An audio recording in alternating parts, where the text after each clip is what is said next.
Hello viewers, আসসালামু আলাইকুম। এটা আমার ইয়ামাহা এফজেড ভার্সন 2 বাইক। এই বাইকটা চলেছে 24,000 কিলোমিটার। কয়েকদিন যাবতই বাইকের গিয়ার শিফটিংটা ঠিকমতো পাচ্ছি না।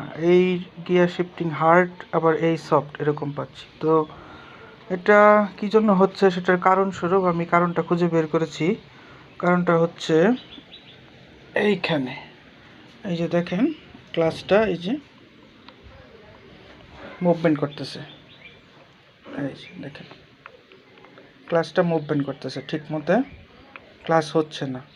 এই যে এইখানে যে নাটটা আছে, এই নাটটার এইখানে যে জায়গাটা আছে, এই জায়গাটা ঠিক মতো কাজ করছে না। এই যে মুভমেন্ট করছে, নড়াচড়া করতেছে, এই যে।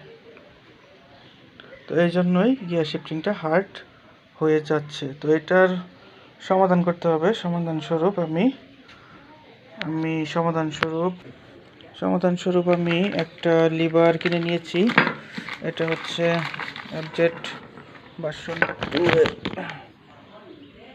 ক্লাস লিভার, আর সাথে একটা নাটও নিয়েছি। এই যে বোল্ট, এটার মাঝখানে দিয়ে এখানে বসবে। তো এটা এখন ইনস্টল করব।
ঠিক আছে, এবার হয়ে গেছে।